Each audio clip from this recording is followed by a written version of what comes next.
Bueno, hola a todos. Hoy es martes 27 de abril. Esta es la clase 9 de fenómenos colectivos en sólidos. La clase pasada vimos autoestados y energías en sistemas cuasi 2D. Vimos ocupación de subbandas en esos sistemas y hablamos un poco de sistemas cuasi 1D.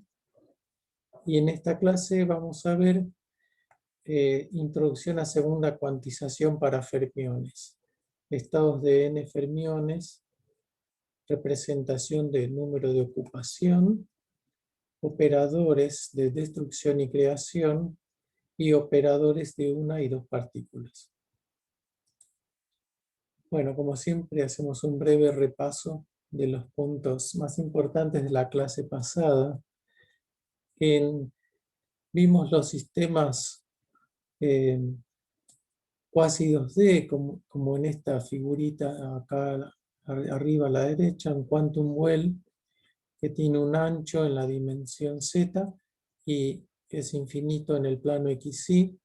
Entonces, si definimos esta coordenada dentro del plano y el momento k también dentro del plano, vimos que las funciones de onda de un electrón en esa geometría se podían escribir como psi de k en el plano, un subíndice n de r y z, donde para la coordenada en el plano tenemos una onda plana con momento k, 2D, y la función de onda en z está dada por los autoestados del pozo unidimensional en esa dimensión, en esa dirección.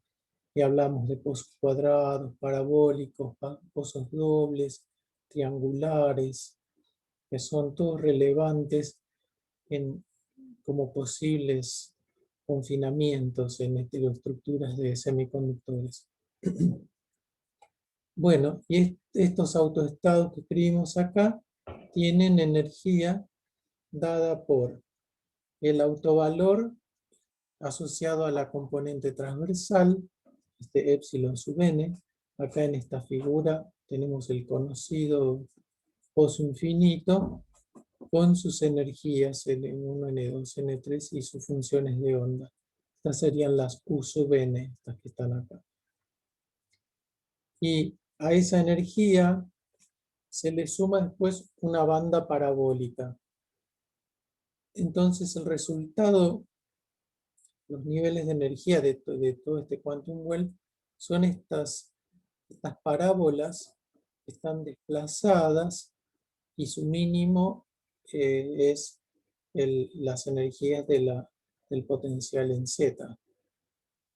Y las llamamos subbandas, porque estas son todas como hijas, son derivadas de la banda de conducción, por ejemplo, si estamos hablando de electrones donados.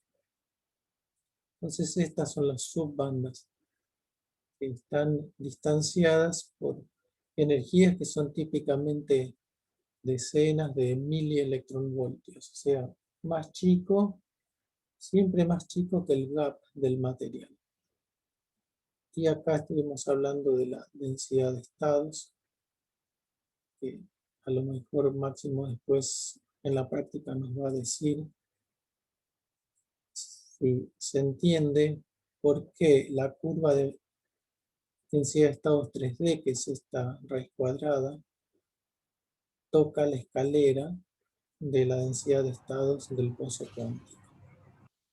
Pero lo dejamos para charlarlo en la práctica. Bueno, hablamos del llenado de estos niveles, o sea, la filmina anterior sería para un electrón, si se quiere, son niveles de energía de un electrón. Ahora, ¿qué pasa cuando ponemos una densidad de electrones? Bueno, como siempre, tenemos que ir llenando niveles respetando el principio de Pauli. Entonces tenemos una energía de Fermi que llega hasta una cierta energía. Ahora, acá se produce algo cualitativamente nuevo, y que si yo aumento la densidad y pongo más electrones, entonces empiezo a ocupar más de una subbanda y tengo situaciones como esta. Bueno, y hablamos de ese tema y vamos a tener un ejercicio en la práctica referido a eso. O lo tenemos el viernes, creo, perdón. Y finalmente mencioné el caso de cables cuánticos, que son de nuevo un hamiltoniano separable, pero esta vez cuasi 1D. O sea, tengo confinamiento en dos direcciones y movimiento libre en la tercera dimensión.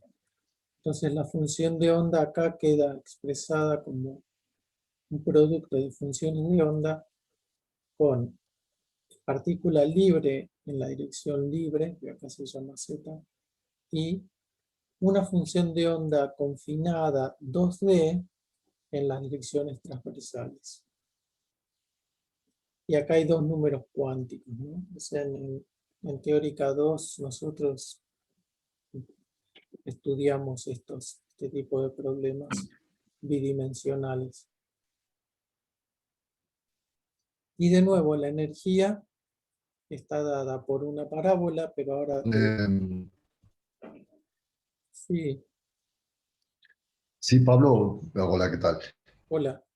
Eh, Simplemente para refrescarme, los números cuánticos vienen de las dos grados de libertad confinados.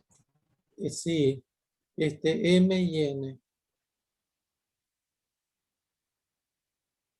Perfecto. No, no, para saber, digamos, algunas cosas todavía no tengo tan frescas de Sí, cuántica, entonces era simplemente saber que estaba interpretándolo más o menos bien. sí. Supone que, vengo acá al dibujo arriba. Si esto es un rectángulo, si es un confinamiento rectangular de pared infinitamente alta, este M y N sería, no lo tengo escrito por acá. No. No, no, bueno, pero no importa. Básicamente son Sí, los niveles de energía de los sí, grados de libertad donde tenés confinamiento. tal cual, exacto. El caso cuadrado o rectangular es más fácil porque M estaría asociado, ponele a X, y la N asociada a Y. Pero, por ejemplo, Perfecto. podríamos tener un confinamiento parabólico en el plano XY, en el plano perpendicular. Entonces ahí los números cuánticos serían un momento angular, ponele, y la energía. O sea, puedes tener Ah, ok. otro par de números cuánticos, ¿no? Pero, Pero de alguna manera siempre está representando el hecho que hay dos grados de libertad que están restringidos. claro, exacto. Bueno, y entonces la densidad de estados ahora es la 1D, que tenía esta raíz de 1 sobre la energía, pero ahora con la energía referida al mínimo de la subbanda, ¿no? Referido a esto. Entonces, cuando la energía pasa esta energía, ahí empieza a contar esa subbanda y me aporta a la densidad de estados.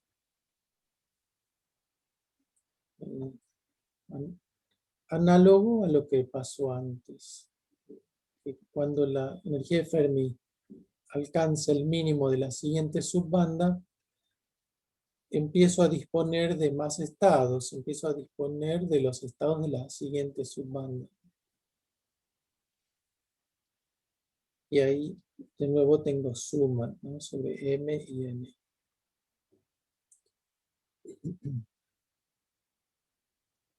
Bueno, entonces, bueno, ese fue el repaso. Y ahora vamos a shift gear, como dicen en Estados Unidos. Vamos a tirar un cambio. Para empezar a hablar de sistemas de muchas partículas. Creo que no estoy respetando el orden del programa, pero me resultaba más fácil seguir por acá. Entonces, lo que vamos a ver hoy es una introducción al formalismo de segunda cuantización, que se usa para describir sistemas de muchas partículas idénticas. Voy a tratar de ser lo más concreto y práctico posible en esta presentación. Es como que voy a ir un poco más rápido que en el curso de física de muchos cuerpos del cuatrimestre pasado y voy a tratar de ir más a los resultados. A ver si ustedes díganme si vamos bien, si se entiende. Bueno, entonces empezamos con estados de n fermiones. En nuestro caso, seguramente electrones. Bueno, si pensamos en el átomo de hidrógeno, que lo hemos resuelto, conocemos, ¿no?, sus autoestados del hamiltoniano, serían estos phi, n, l, m, r, tita y ángulo phi. Esto es, si lo expreso como un ket, ¿no?, es la proyección en el bra R, y tienen esta forma que conocemos con los armónicos esféricos y una función que depende del radio. Y tenemos energías S sub n dadas por esta fórmula. Esta es la energía de Riemann. Bueno, estos son los autoestados para un electrón del átomo de hidrógeno. Podría estar pensando en un pozo cuadrado en una dimensión o en un pozo parabólico en una dimensión o más. El punto es que yo tengo problemas con una partícula y los resuelvo, encuentro sus autoestados del hamiltoniano y sus energías. En primera aproximación, para describir un átomo de n electrones, usando estas funciones de onda, ¿qué hacemos? Llenamos los orbitales atómicos, respetando el principio de exclusión de Pauli y sin olvidarnos, considerando también el grado de libertad de spin, que acá no lo puse. Entonces, si tengo un átomo de helio que tiene 2 electrones, ¿qué hago? Bueno, pongo un electrón en el orbital más bajo, con n igual a 1, ahí me sale inserto L, M, etc. Y después agrego el otro electrón, poniéndolo también en la mínima energía disponible, pero en un estado distinto del primero. En este caso sería solo un spin-up y un spin-down. Cuando considero n electrones en este problema en particular, tendría que cambiar acá las energías que voy ubicando, porque hay 2 protones también en el núcleo, entonces cambia el potencial de confinamiento. Pero bueno, las energías se multiplican por n, que es el número de protones en el núcleo. Pero lo que quiero rescatar es simplemente el hecho de que si pongo más electrones, los pongo en los estados disponibles, y si estoy buscando el ground state, los voy poniendo con la mínima energía posible, respetando Pauli. Esto lo sabemos de nuestro curso de cuántica y de partículas idénticas.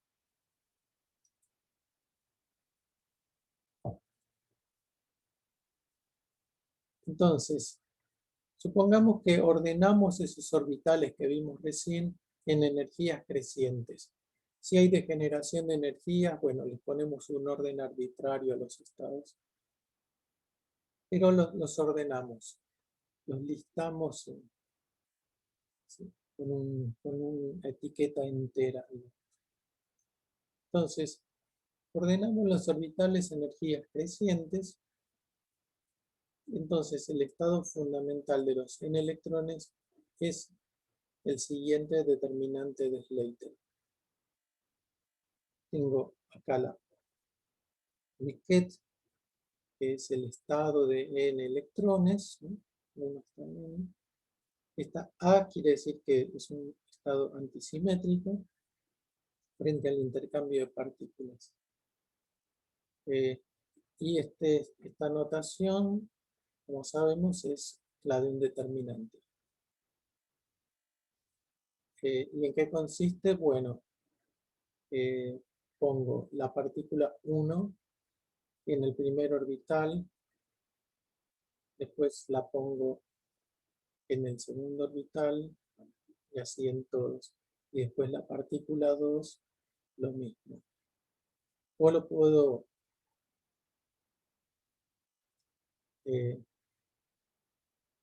bueno, no digo más nada. Esta es la forma en que construimos el estado de n fermiones ubicados en los primeros n orbitales. Acá tengo phi sub 1, phi sub 2, phi sub n.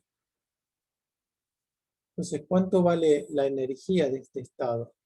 Bueno, son n partículas y las ubiqué en orbitales. Entonces, la energía total es la suma de las energías de esos orbitales ocupados. A la energía más alta la llamo energía de Fermi. Hasta acá estamos bien, ¿están todos de acuerdo? Sí, sí. Sí, por ahora sí. Sí. ¿El spin está metido ahí? El spin, digamos que sí, simplemente acá introduje una notación muy resumida, ¿no? Phi 1, phi sub 1, Sí, sí, sí. phi sub 2. Incluye los 3 números cuánticos que puse antes, más spin up y down. Sí.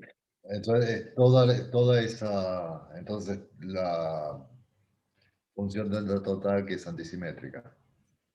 Claro. Estos son kets por ahora, ¿no? Es una notación más abstracta, pero más segura. Es un ket que es un producto tensorial que vive en el espacio de Hilbert orbital y otro pedacito, otro ket de spin. Cada uno de ellos, ¿no? Cada uno de estos kets tiene parte orbital y parte de spin. Pero al hacer esta construcción, este determinante de Slater, yo me aseguro que el ket, el mega ket este de n partículas, es antisimétrico frente al Antisimétrico. intercambio de partículas.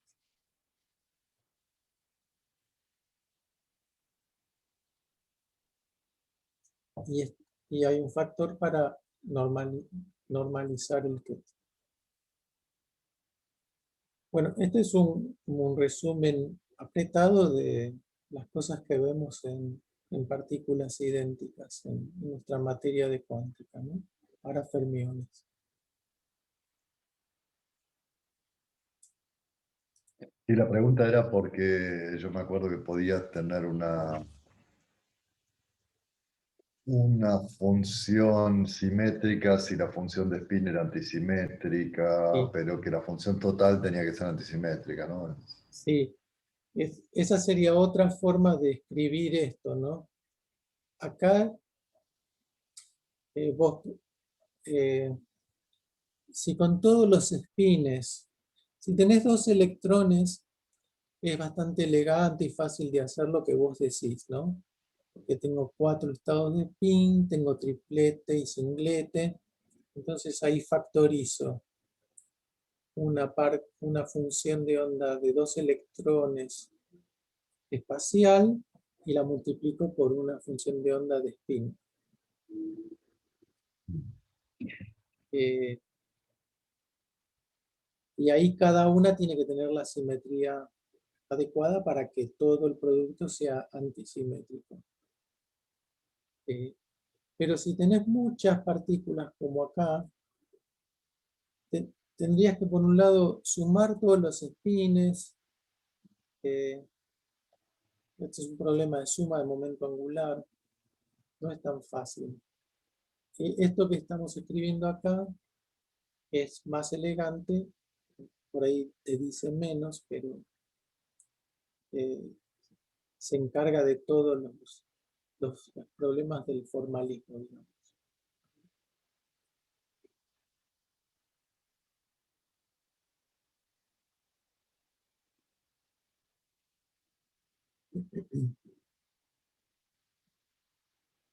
Si quieren podemos después pensar o poner algún ejercicio para mirar eso que decía Marcelo recién. Bueno, hasta ahí supongo que era todo conocido para todos. Ahora voy a empezar a mover un poco las piezas.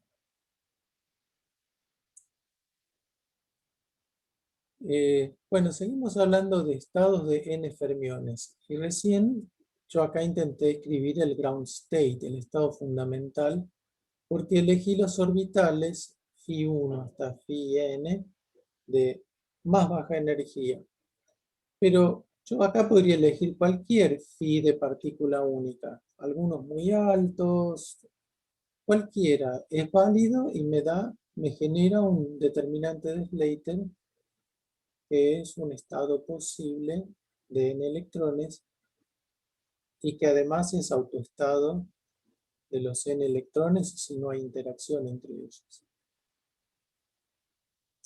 Entonces, podemos elegir arbitrariamente los orbitales ocupados con electrones y así obtenemos otros determinantes de Slater. Entonces, supongamos que ocupamos n orbitales dados por estos numeritos, C1, C2, etcétera, Cn. Recién habíamos elegido 1, 2, 3, hasta n. Ahora simplemente digo C1, C2, cualquier orbital. Y a esta n-upla de números que me da los orbitales ocupados, la llamo C. Entonces los C sub i son los números naturales y tomo por convención que C1 sea menor que C2, etc. O sea, tengo una n-upla ordenada. Bueno, esta C entonces me caracteriza un ket, un estado de n electrones. Y si lo proyecto en el bra de coordenada, después vamos a ver esto. Esta notación puede significar coordenada y espina. O sea, puede ser R1 vector y espina. Así. Pero por ahora lo puedo pensar como la posición, así como x1 hasta xn, proyectando este ket, me da una función de onda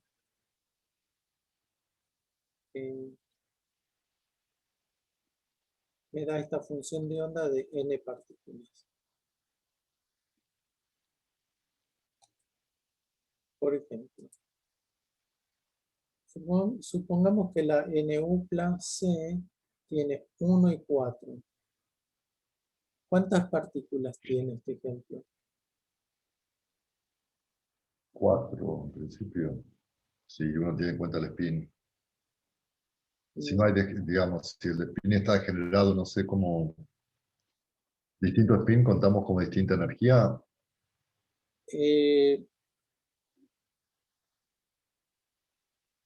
No. A ver, tu pregunta me hace volver atrás un cachito.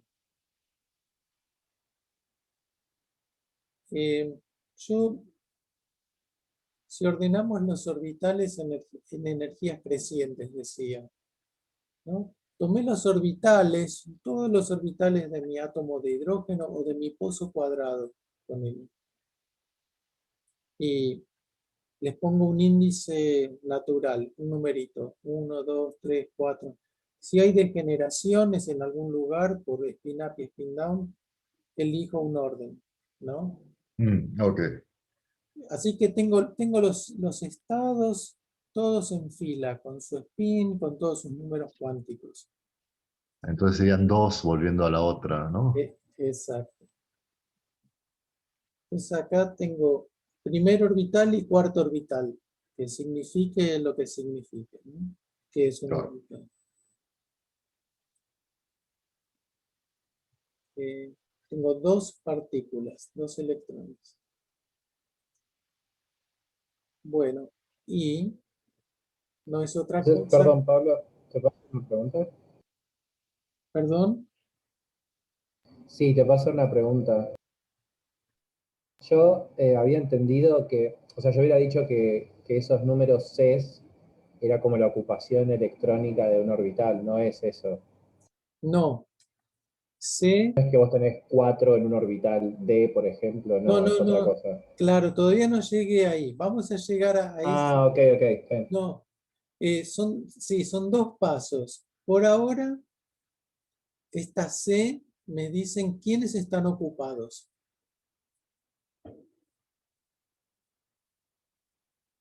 Acá las C serían 1, 2, 3, hasta N. En este ejemplo del ground state. Y ahora lo que estoy diciendo es lo generalizo. Digo, C1, C2, etcétera, están ocupados. ¿Cuál? Ok, perfecto. Al- Ahí está, yo entendido. Ahora, en este ejemplo, tengo dos electrones y los pongo en el primer orbital y en el cuarto. En general, ¿no? Para algún problema que tiene una lista de orbitales, ¿no? Entonces, acá tengo esta situación. El determinante de Slater para estos dos electrones dice la partícula 1, esta X1, ahora ya se refiere a la partícula, puesta en el orbital 1, ¿no? El primer C, el C1. O si no, la partícula 1 en el orbital 4. Y lo mismo para la partícula 2. Y ahí lo metemos en esta picadora de carne del determinante de Slater y nos sale la función de onda para las dos partículas en estos dos orbitales Φ1 y Φ4. Bueno, me gustaría Eso que... podría ser, Sí, podría ser un modelo de un átomo de helio, por ejemplo. exacto. Ujú, exacto. Si son orbitales hidrogenoides, una aproximación al átomo de helio. Ujú. Y el Φ1 sería probablemente el estado más bajo con spin-up y el 4 ya estaría en la siguiente capa. Tendría que pensar un cachito en eso. A ver cómo ordenamos los orbitales del átomo de hidrógeno. Y, por ejemplo, si fueran dos electrones en un pozo cuadrado, eh, podría tener spin up, spin down en el nivel más bajo y spin up, spin down en el siguiente nivel. Ya con esos cuatro niveles podría ubicar un electrón en el primero y el otro en el cuarto.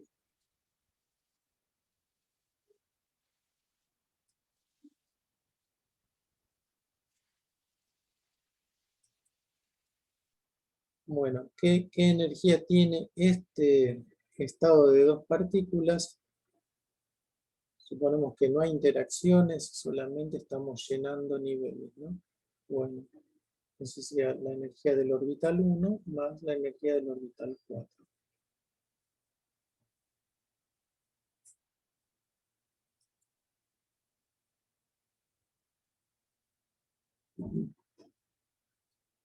este es un resultado que se puede demostrar, no es muy difícil. Los determinantes de Slater que creamos, creando estas listas de orbitales ocupados, forman una base del espacio de Hilbert de Ketz antisimétricos frente al intercambio de fermiones. O sea, este jueguito de crear N-uplas con números naturales que me listan orbitales ocupados, me permite generar una base para los N fermiones. También forman una base del espacio de Hilbert de Ketz antisimétricos frente al intercambio de fermiones. Después hay otro subespacio en el espacio de Hilbert de N partículas que es totalmente de estados simétricos, y esos son los usados por los bosones. Pero bueno, los Ketz antisimétricos forman un subespacio del espacio de Hilbert de N partículas. Pero cuando hablamos de fermiones es todo lo que necesitamos. Nunca nos vamos a salir de este subespacio.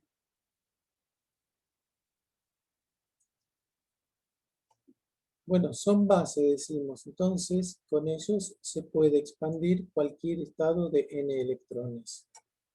Yo puedo escribir un psi cualquiera, el resultado de estos electrones después de moverse, o sea, no siendo un autoestado del hamiltoniano necesariamente. Cualquier Ket para esos electrones los puedo escribir como una combinación lineal de determinantes de Slater phi sub c de las n partículas con un coeficiente a sub c, un coeficiente para cada determinante de Slater. Esto que está escrito así elegantemente, en realidad ya es una maquinaria monstruosa, ¿no? Porque permite escribir cosas muy, muy complicadas. Los químicos llaman a esta forma de escribir el estado CI, Configuration Interaction, que no es tan popular entre los físicos. Al menos tradicionalmente, pero ahora que con la computación cuántica y con las nanoestructuras, por ahí sí es más usado. Bueno, entonces acá hicimos dos puntos. Que los phi sub c son determinantes del Slater y forman una base para todos los Ketz de los fermiones que voy a necesitar. Y por ser una base puedo escribir cualquier estado general de los fermiones como combinación lineal de los phi sub c, de los determinantes de Slater. Esto también posiblemente se mencionó en su curso de cuántica o en estructura 3 en nuestra carrera, que es física atómica y molecular. ¿Algún comentario hasta acá? No, nada.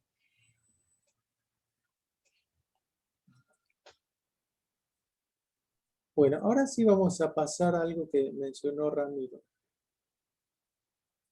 Entonces dijimos, el Ket de n partículas lo denoto dando estos numeritos que me dicen qué orbitales están ocupados, ¿no? Este es un determinante de Slater. Pero puedo expresar lo mismo en lo que se llama representación de números de ocupación. Puedo decir, el mismo Ket lo puedo escribir de esta forma, dando numeritos n1, n2, n3, puntos suspensivos. Ahora les pregunto algo sobre esos puntos suspensivos. Donde estos n son 0 o 1 para fermiones, ¿no? N sub i es 0 si i está en esta n-upla. Si el i era alguno de los orbitales que me mencionaron que estaban ocupados, entonces, desocupados acá, entonces la ocupación, el ni correspondiente es 0. Si el i está en la lista, bingo, pongo n sub i igual a 1. Entonces acá tengo una larga tira de ceros y unos, que contiene la misma información que esta n-upla de números enteros, de números naturales ordenados. Acá claramente hay n números, ¿no? Porque tengo que decir n orbitales, tengo que identificar los n orbitales donde hay electrones. Y hay n electrones. Ahora vengo acá. Me puse esta pregunta en gris suave para no olvidármela. ¿Cuántos números hay en esta lista? Y ahí tendrías que sumar hasta el continuo, o esos son los estados de energía, ¿no? Ujú. Están ordenados todos los estados de energía. Sí, todos los autoestados del Hamiltoniano. Tengo que decir, Principio, tengo que decir si está ocupado o si está vacío. Entonces, 0 o 1. claro, pero cada uno tiene su lugarcito. Claro. ¿Cuántos hay? Supongamos en el átomo de hidrógeno. ¿No habría infinitos? Ujú. ¿Están de acuerdo los demás?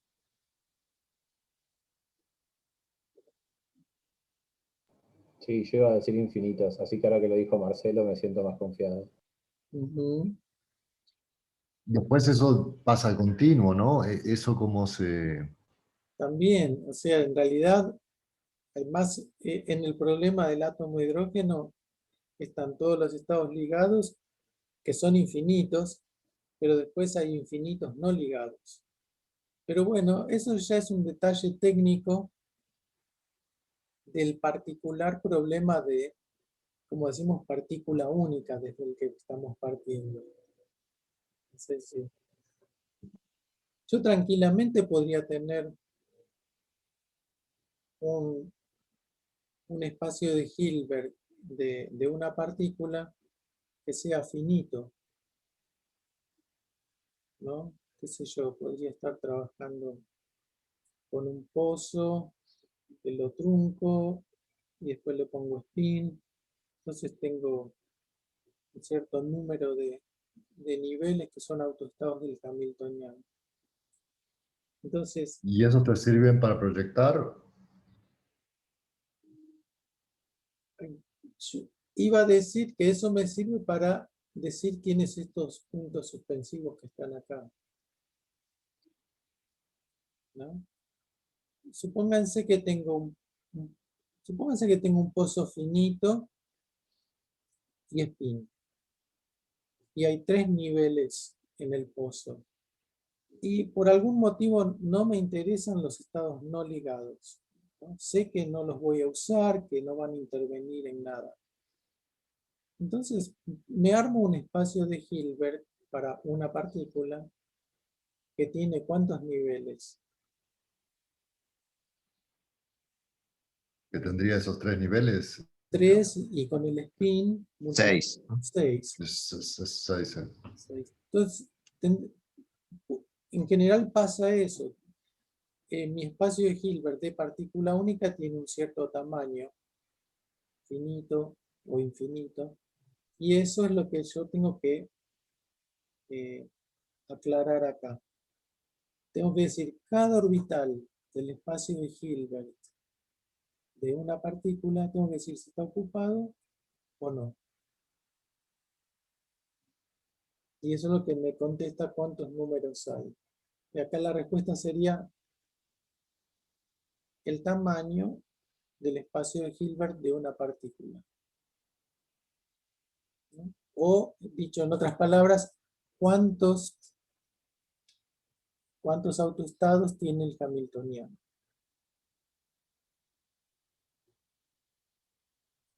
De una partícula.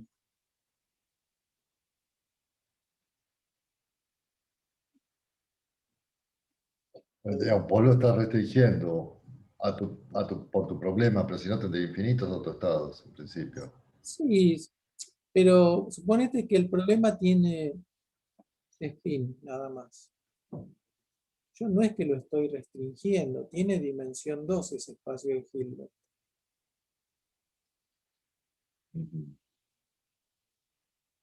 ¿No? Okay.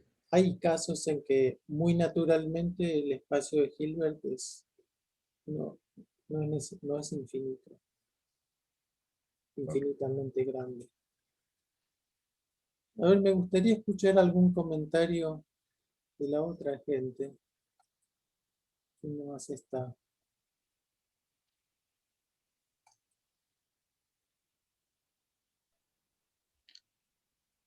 Estefanía. Profesor. No. Profesor, ¿me escucha? Hola, sí, Federico, ¿qué tal? ¿Podría ser 2n? 2n grande.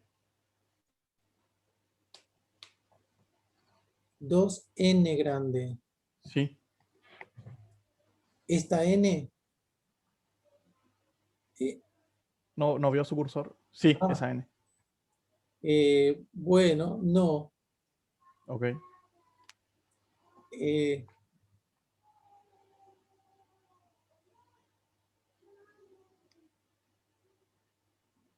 A ver si alguien me ayuda a contestar esa pregunta. Perdón, la pregunta de nuevo, discúlpame, pero La respuesta de Federico, entiendo que fue que acá habría 2n números. Y yo le dije no. n en principio. Va, n distintos de cero, ¿no? Exacto, eso es una forma de pensarlo. Acá va a haber n unos y todo lo demás va a ser ceros. Entonces n sobre 2. No, no, no, no. No, no digo más nada. No, no. No, no, A mí no. N1. lo primero que se me ocurre es que depende de la temperatura, pero estoy metiendo la temperatura No, no, acá no. cuando no. No hay temperatura. Son No, por determinantes de eso. Slater donde un orbital está ocupado o vacío. Pero digamos, eso vos lo truncás, No, porque en definitiva, si vos tenés n partículas, vos podrías considerar 2n orbitales y las partículas repartidas en esos 2n orbitales o 3n orbitales o... y no, pero eso no es una notación general. Yo estoy creando acá una nueva notación que me identifique un determinante de Slater, ¿no? Para identificar un determinante de Slater, ¿qué necesito? Necesito que me digan qué orbitales. ¿Se entiende la palabra orbital? Sería estado de partícula única. Sí. ¿Está bien? Entonces, para hacer un determinante de Slater, necesito que me digan dónde están ubicados mis n electrones. ¿En qué orbitales de partícula única? ¿Qué Sí. es lo que decíamos acá, ¿no? C1, C2, Cn. Estos son números, digamos, 2, 5, 8, 11, n números. 148 es este último. Pero son n valores, ¿no? Son los orbitales que están ocupados con electrones. Y ahí estoy contando partículas, pero abajo Ay, también, acá abajo tengo casilleros para cada orbital. ¿Está bien? Entonces, lo único que tengo que decir, ¿este orbital está lleno o está vacío? ¿1 o 0? ¿Está bien? El primer orbital, ¿está lleno o vacío? Es el número N1. Entonces, vengo acá y digo N1. Si el orbital 1 estaba en esta lista, ¿sí?, que me indicaba dónde había partículas. Y tiene que ser N, profesor. No, porque si fuera N, No, no, Se a ver, puede- haciendo, perdón, Pablo, creo que haciendo referencia a la parte de la derecha, empiezo a entender, creo, un poco más. Entonces, A No sé, la, Pablo, sí, sí, tiene Luis. que haber el número de orbitales, entonces. El Esa número es la, total de orbitales. esa es la respuesta. Tiene que haber el número de orbitales que tiene que ser mayor que el número de partículas. Si no, no me van a entrar las partículas en ese conjunto de Claro. orbitales. Entonces acá va a haber unos y ceros. Pero va a haber n grande unos y el resto ceros. y la cantidad de orbitales es tu espacio de Hilbert. Claro, de partícula única.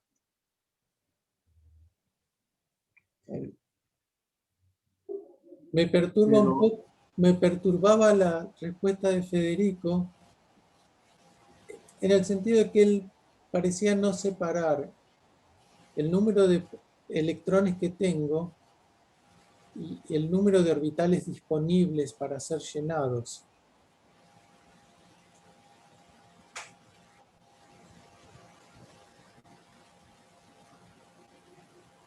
ahora, el número de orbitales depende del átomo, entonces, ¿no? Depende del problema de partícula única. Yo empecé la clase recordando los orbitales del átomo de hidrógeno. Claro. Mi idea Ahí, era pensarlo ahí, digamos. ahí serían infinitos, en Exacto. principio. Sí, sí, sí. Si quieren nos aferramos a ese ejemplo, pero en el interín quise decir, bueno, ese era un posible escenario. De un Sí, sí, sistema sí. que lo hemos resuelto y ya sabemos la solución para un electrón, ahora lo usamos para ponerle n electrones, para ponerle varios electrones. Entonces, a ver, para Federico, lo digo usando el ejemplo del átomo de hidrógeno. Acá yo tengo estados de una partícula, ¿no?, que son las soluciones del átomo de hidrógeno. Hay infinitos orbitales de estos, poniendo n, l y m. O sea que tengo infinitos lugares para llenar con un electrón. Y ahora quiero poner n electrones allí.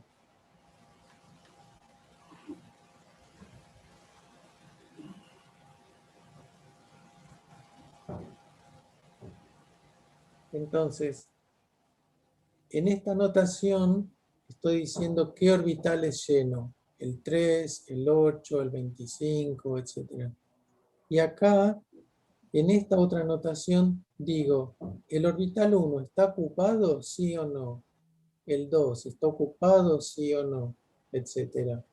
Entonces, hago esa pregunta para cada orbital del átomo de hidrógeno. Tengo que preguntar infinitas veces, ¿está ocupado o está vacío? Y ahí pongo un 1 o un 0. O sea, esta tira es como un registro binario, ceros y unos. Es más sencillo en ese sentido que esta, pero uno paga el precio de que ahora tiene En principio, infinitos números, infinitos dígitos binarios. No sé si eso ayudó. Profe, le consulto. Sí. Ahora con eso que dijo último me o sea, estoy más perdido todavía. Al final, entonces, ¿hasta cuántos orbitales cuenta ahí? Infinitos, digamos, Ok, ¿no? El átomo de hidrógeno tiene infinitos funciones de onda que son autoestados de su hamiltoniano. estamos, sí, sí. Entonces la respuesta acá sería, ¿cuántos números hay?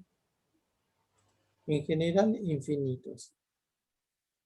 Más técnicamente la respuesta es el tamaño del espacio de Hilbert de una partícula. Esa es la respuesta técnica, ¿no? Perdón, podés truncar, sino por ejemplo, los estados hidrogenoides, se puede truncar la cantidad de estados que se usa ahí y trabajar con una cantidad de orbitales más chico que, bueno, que el infinito. Sí, y sí. En general, uno se hace trabajo numérico, trunca el espacio de Hilbert, trunca la base.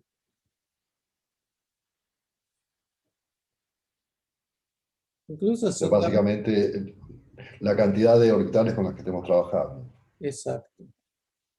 Que tiene que ser mayor que el número de partículas, Sí, sí, sí, porque si no, si no, no entran en el espacio de Hilbert. En el átomo de hidrógeno, casi sin pensar, nosotros truncamos y tiramos los estados que están arriba de energía igual a cero, ¿no? Que son, claro, es continuo. claro, el continuo ese. Pero igual nos quedan infinitos estados ligados, así que mucho no ayuda.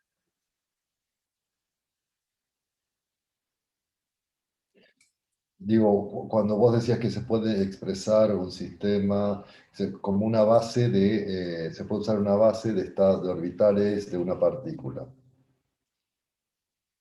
Si uno tira los estados que están lejos de los estados donde estamos trabajando, se supone que la proyección de nuestros estados en esos estados que están lejos en energía debería ser pequeña y eso de alguna manera debería funcionar.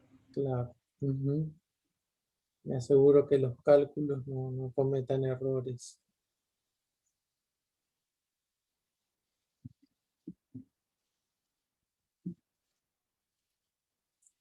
Bueno, acá tenía un ejemplo. Supongamos que Φ1, Φ3 y Φ4 están ocupados. Estos, lo repito, son orbitales de partícula única, ¿no? Φ1, Φ3, Φ4. Entonces, una notación es decir, el estado de tres partículas está dado por esta 3 supla, 1, 3, 4. ¿Está bien? Y ahí ustedes me tiran estos tres números y yo escribo el determinante de Slater y ya sé de qué función de onda de tres partículas estamos hablando. ¿No? Esa es la belleza de esta notación. Pero acá viene la otra notación, esta del número de ocupación, y es el ket 1, 3, 4, también lo escribo de esta forma. Un 1 en el orbital 1. En el orbital 2, 0, ¿no? Porque no está el 2 acá en esta lista. El 3, sí, 1. El 4, sí, 1. El 5, no, 0. Y de ahí en más, los infinitos orbitales más altos que 4 no están ocupados. Entonces acá tengo una tira infinita de ceros.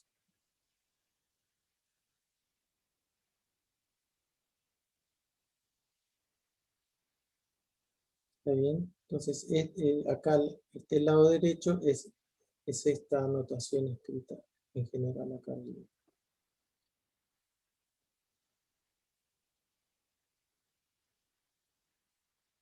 Entonces, a esta notación para un estado... Disculpe, Sí, perdón. por pedagogía usted le está colocando subíndices, pero en realidad eso es simplemente 1, 0, 1, 1. Exacto. Sí, sí. Correcto. Ok. Ya hay estamos todos de acuerdo en cuál es el orden de los orbitales, entonces solo doy la lista de unos y ceros. Claro.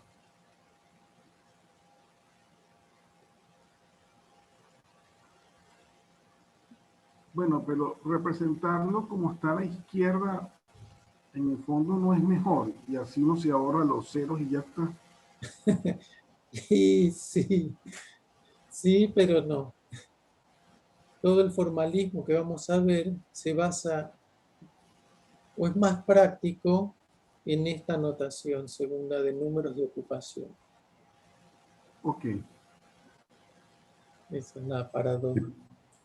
A veces se puede multiplicar por una matriz o Sí, ahora algo así. van a ver. Hoy mismo... Y la cantidad de posibilidades se ve más en la notación de abajo, ¿no? Uno combina partículas o cosas por el estilo, pienso. No sé muy bien en qué estás pensando. Y bueno, un parte relacionado con lo que dijo Marcelo, de que en esta escritura, porque, por ejemplo, bueno, supongamos que esto no sé, son 10 lugares porque hay 10 posibles 10 orbitales. orbitales. Y bueno, obviamente los ceros o unos me indican qué orbital está ocupado. Sí. Entonces, es más fácil por ahí para contabilizar, supongamos, dados 3 partículas que voy a ubicar en esos 10 orbitales, cuáles son las posibles combinaciones de estados que puedo tener y demás. Que quizás viéndolo como con la tirita de números de estados ocupados, nomás, 1, 3, 4, no veo tan claro, o sea, que lo puedo, me parece que da en cierta medida una, llamémosle, visualización Sí, más amplia. sí, sí. Bueno, pero también no por nada las computadoras representan todo en tiras de ceros y unos, ¿no? En tiras binarias, claro, bueno, aparte está así. Se puede operar. Es trabajoso, o sea, no es muy apto para un ser humano, pero Claro. es cómodo. Sí, computacionalmente es más clara la visión de abajo. Pero No sé, ahora en un minuto... computacionalmente sí, sí. Ah, perdón. No, nada.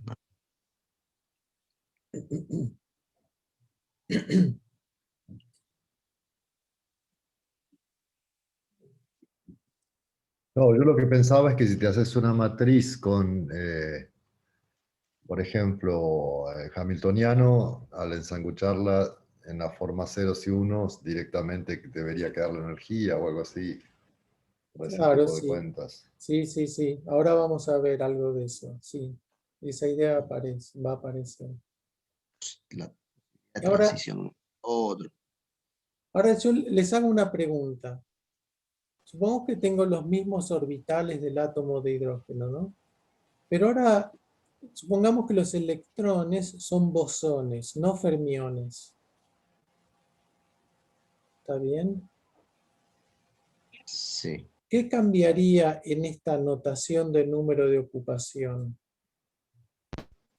También Y tendría... podría ser hasta n, En ese, cada claro, numerito.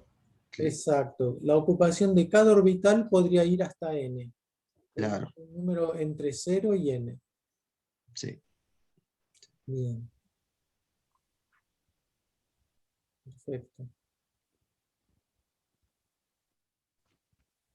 Y esto es lo lindo de los fermiones, ¿no? Ceros y unos. Ahora, yo tengo una pregunta con eso, porque, no sé, por ejemplo, uno tiene el orbital, no sé, el orbital D, que tiene proyección XY, XZ, etcétera. ¿eso entra dentro de esta notación? Porque uno puede decir, no sé, tengo 4 electrones en el orbital D, pero no sé en qué D. Cuando uno escribe de esta forma, ¿tiene que darle un número a cada uno? Sí, sí, sí. Para cada tirita de números cuánticos, ¿no? NLM. D vos estás pensando en un L igual a 2, pero después tenés M que toma 5 valores, ¿no? 2, 1, 0, menos 1 y menos 2. Cada uno de esos es un orbital. Yo estoy Orbital, claro. llamando orbital a cada estado posible del átomo de hidrógeno, cada autoestado del hamiltoniano. Los tengo que identificar a todos individualmente. Perfecto, gracias. Ujú.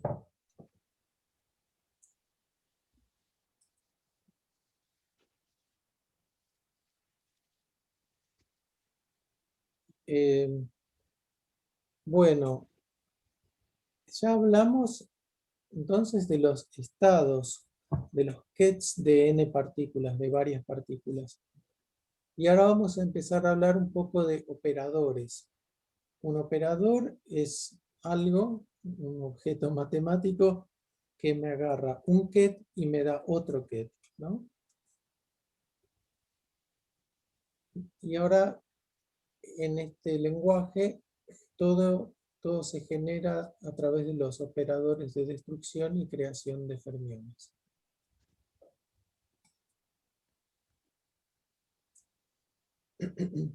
Definimos el operador de destrucción por su acción en un determinante de Slater.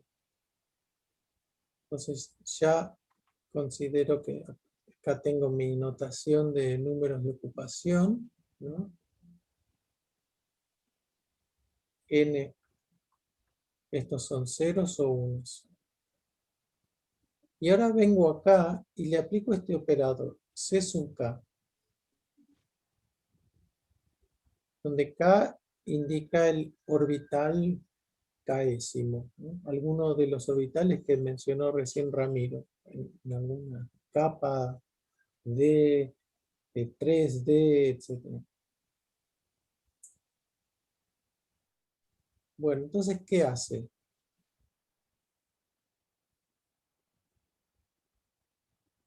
¿Qué hace el operador C sub K? Viene y mira esta lista de ceros y unos. Mira el número, mira la ocupación del orbital K, ¿no?, que él tiene, y pregunta, ¿sos 0 o sos 1? Si sos 1, lo bajo a 0. Si es 0, digo no, chao, todo esto da 0. Entonces, miren cómo escribo eso, ¿no? Acá pongo directamente el 0 porque le bajé la ocupación al orbital K si era 1. La puse en 0. Pero después multiplico acá por n sub k. Porque si n sub k era 0 ya, entonces todo el lado derecho me da 0. Si n sub k era 1, acá tengo un 1 y me queda el ket en el que le bajé la ocupación a ese orbital. Entonces, n sub k puede ser 0 o 1, y o bien me mata todo el lado derecho y deja un 0, o sea, ni siquiera, eso funciona, ¿no? En espacio de Hilbert puedo decir, da 0, o si era 1, me queda un ket, pero con la ocupación disminuida en 1 en ese orbital. Y ahora voy a comentar qué es esta otra tita sub k. Pero me gustaría saber si hasta ahí se entendió. La acción Sí, del... sí, sí, sí. Sí, sí. Bueno, Sí, bárbaro. Federico, ¿qué dice?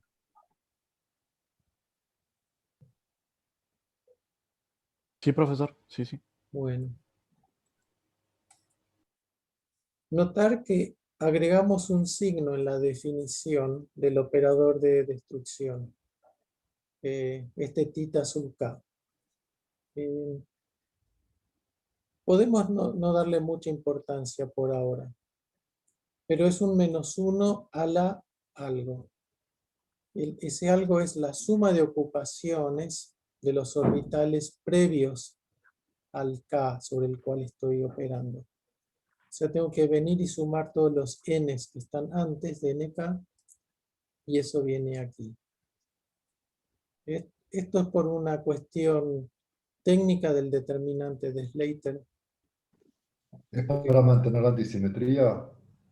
Sí, sí. Porque los determinantes de Slater cambian de signo cuando invierto dos filas.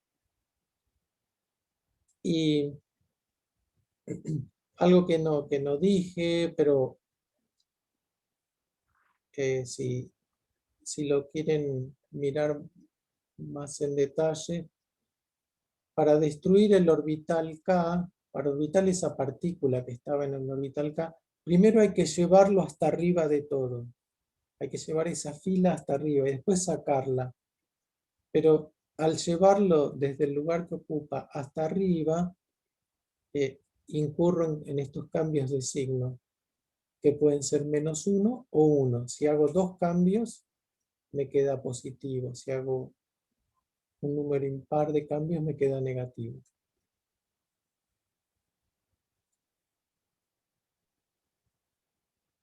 Entonces, en la definición de C sub k agregamos este signo, que me indica en qué posición estaba, si estaba en una posición par o impar, el operador que estoy manipulando.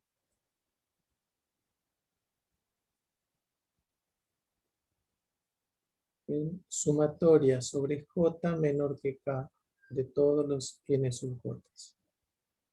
-1 a la S menor.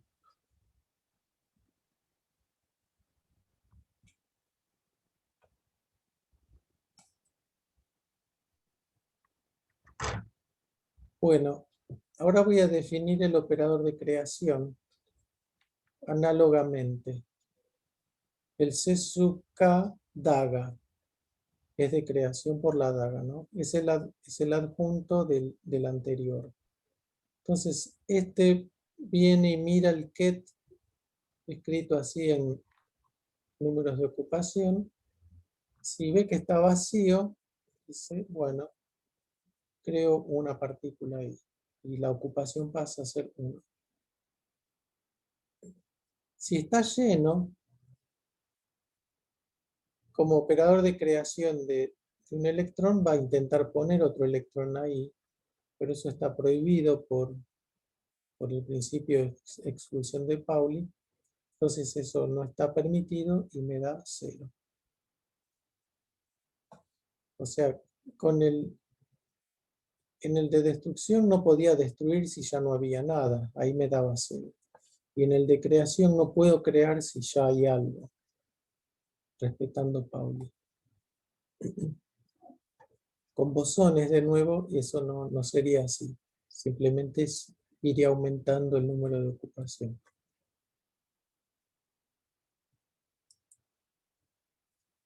Bueno, estos dos renglones de acá arriba los puedo resumir diciendo C sub k daga. Acá le pongo n sub k, que puede ser 0 o 1. Y con este factor, 1 menos nk, obtengo el mismo resultado que acá arriba, que lo escribí por separado. Porque si nk es 1, o sea, está ocupado, esto me da 0. Y ahí mata al ket. Ahora, si n sub k es 0, puedo crear, acá tengo 1 menos 0, 1, y entonces creo este electrón en el orbital K.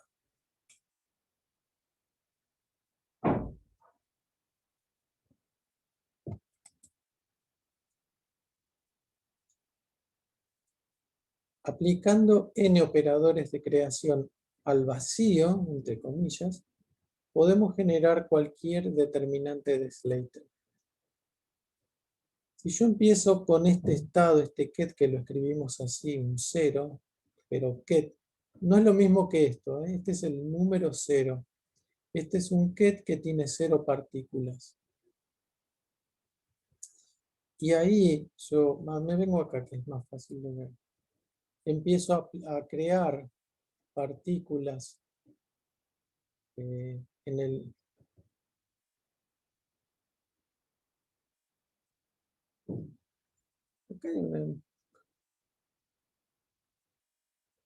ok, perdón. Acá no tengo notación de número de ocupación. Acá tengo la notación previa de orbitales.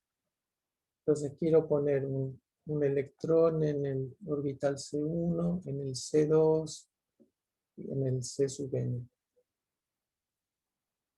Está bien, espero que no sea confuso. Ya podemos usar las dos notaciones, ¿no? Acá tengo la N-upla que me indica qué orbitales quiero que estén llenos. Entonces, simplemente este lo obtengo aplicando todos los operadores de creación que llenen esos orbitales. No, acá hay un errorcito, perdón. ¿Ven? Acá debería decir C sub C N. C sub N. Esto no debería ser una N. Este es un error del libro que estoy usando acá. Ahora les tengo que decir qué libro es.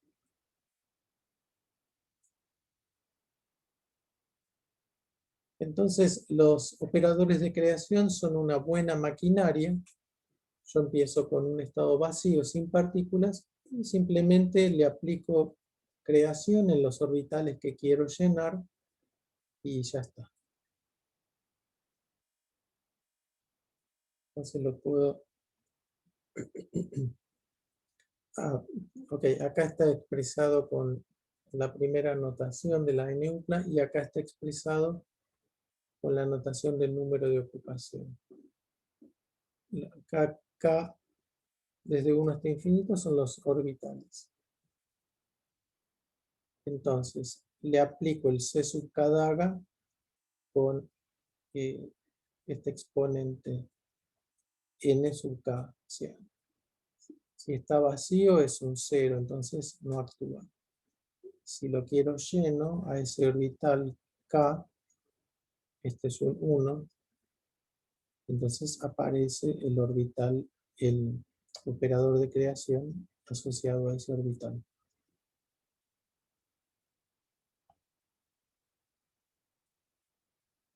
Entonces acá en el medio lo tengo escrito con la notación de enumerar los orbitales que están llenos, y acá a la derecha lo tengo con la notación de números de ocupación, con los n sub k.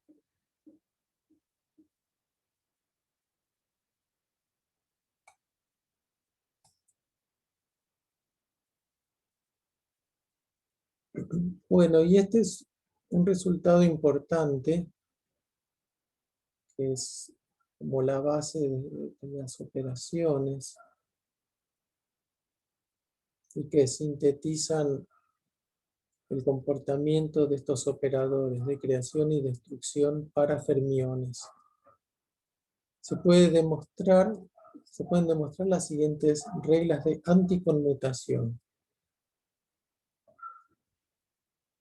Vemos entonces, si tomo el anticonmutador de dos operaciones de destrucción, es 0. Anticonmutador es como el conmutador, pero con un signo más, ¿no?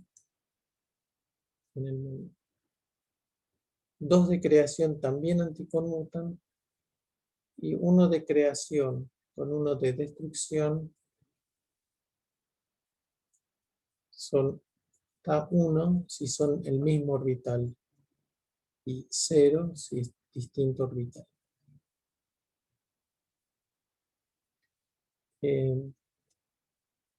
Estas están demostradas en el libro que les voy a mencionar de Gross, Runge y Heinonen. pero los puse como ejercicio en una nueva guía. Así que si quieren mirar el libro, lo pueden ir como copiando, o si no, lo pueden intentar por su cuenta, usando estas definiciones que vimos antes.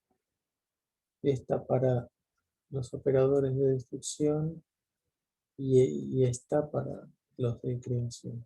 O sea, con estas dos fórmulas ya se pueden demostrar esas reglas de anticonmutación.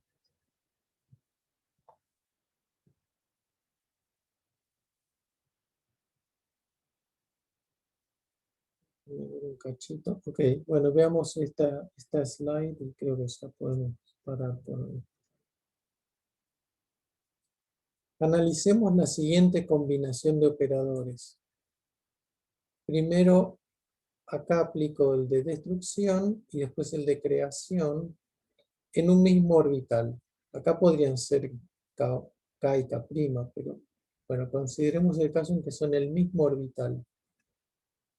Y acá lo aplico en un ket genérico. Bueno, primero tenemos la definición de C sub K, ¿no? Que dijimos, bajaba la ocupación aquí y mete estos dos números. La ocupación original N sub K y el tita sub K. Este es el signo S. Bueno, hasta ahí vamos bien. Ahora voy a aplicar C sub K daga a lo que quedó acá. Entonces los números no pasa nada, los pongo a la izquierda, si quieren, y aplico C sub K daga en este ket. A ver, díganme ustedes qué da eso. C sub K daga aplicado a este ket.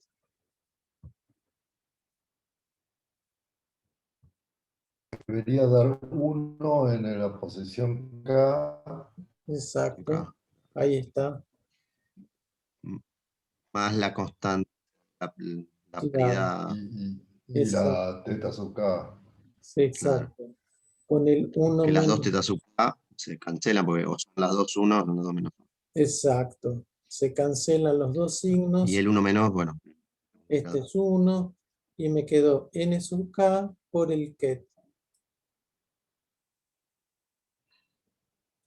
Ahora, N sub K. si N sub K era 1, me queda este ket, ¿no? Ahora, si N sub K era 0 acá,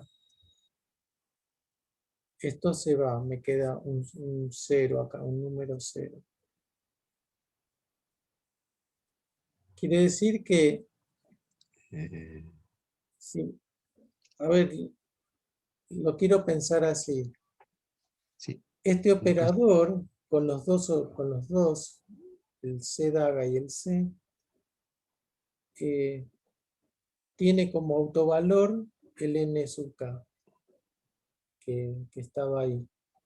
O sea, este que escrito acá es un autoestado de este operador, con autovalor N sub K. Eso me gustaría que se convenzan. Claro. Porque si es Y ahora 1... estoy destruyendo. O sea, si el NK es 0, como de primero aplicando el operador de destrucción, obviamente que ya da 0 eso. ¿No? El NK es 0, desde el primer momento, digo. Sí. Porque estoy aplicando primero el operador de destrucción. Si el NK es 1, claro, bueno, eso pasa a ser 0, pero luego con el operador de creación pasa a ser 1 nuevamente, digamos. Y recupero el ket. Y en los dos casos queda multiplicando afuera el mismo número que era el NK, o sea, claro, en un caso 0, en otro caso 1. Está bien, entonces sí, claro, operador S, el operador combinado, tiene esos son los autoestados esos y el autovalor es 0 o 1. Bueno, según sea. Ujú. Entonces, Eh, a esta combinación C sub K, aplicar primero C sub K y después C sub K daga, este producto de operadores lo llamo N sub K operador. Y lo llamamos operador ocupación del orbital K. Y tiene como, cuando se lo aplico a un determinante de Slater de este tipo, este es su autoestado con autovalor. Dice se está ocupado, ¿no? Claro. Y el autovalor es la ocupación, 0 o 1.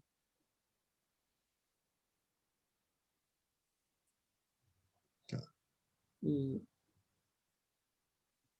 si hago un pasito más, ¿qué pasa si sumo estos orbitales n sub k? Lo sumo para todos los orbitales, ¿no? Hago suma de k igual 1 hasta infinito. Bueno, este es el operador número de partículas. Porque cuando se lo aplique a este ket... Porque suma 1 por cada orbital ocupado. Exacto.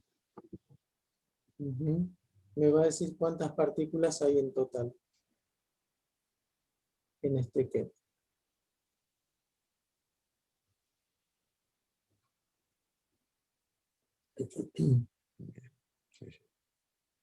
Bueno, tenía un temita más, pero creo que por hoy es suficiente.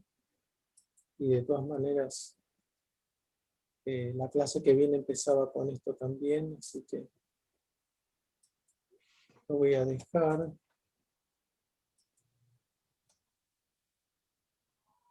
Y bueno, paso al resumen. Entonces hoy vimos estados de n fermiones, vimos la representación del número de ocupación de esos estados y introdujimos los operadores de destrucción y creación.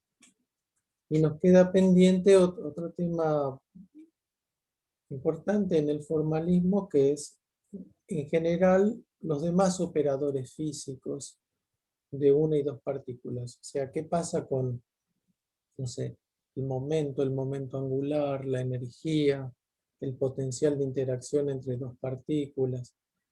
Necesitamos crear operadores para esas cantidades, para esos observables físicos.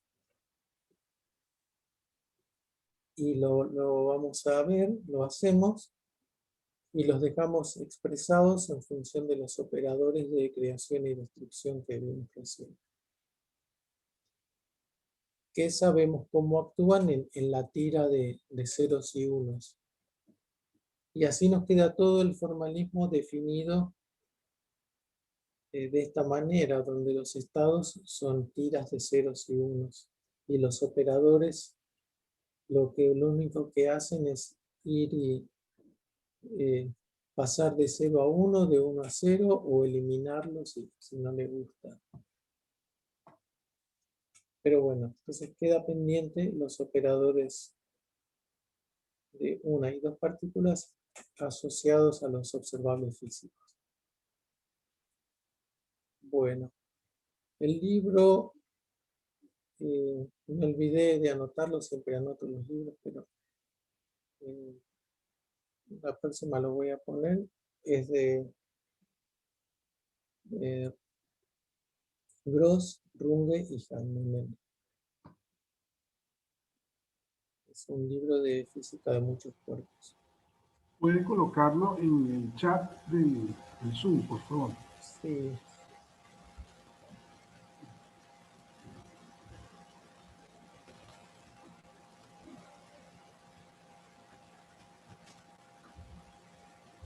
Profesor, le consulto si ya subió la nueva guía que estaba comentando. Sí, está subida. Yo me ofrezco a hacer los ejercicios, porque esta semana le dije que no iba a poder, pero para la próxima sí, si le parece. Bueno. En todo caso, hacer 1 o 2 ejercicios, fíjate. Bueno, Todos, sí. 1 o 2 estaría bien. ok, hago los 2 primeros entonces. Me fijo y hago esos 2. Bueno, gracias. Sí. Ahí puse en el chat los 3 autores del libro. El libro está disponible en la página web de mi materia del cuatrimestre anterior. Después ahora lo voy a pasar, pero si lo quieren ir viendo. Sí, a mí me conviene verlo. ¿Este Gros es el Gros de la ecuación de Gros-Pitayevsky? No, Ah. es un Gros ¿El más. título cuál es? ¿El título del libro cuál es? Algo de Many Particle Physics. Algo así.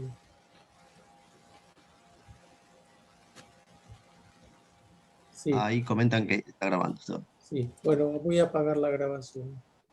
Hasta la próxima.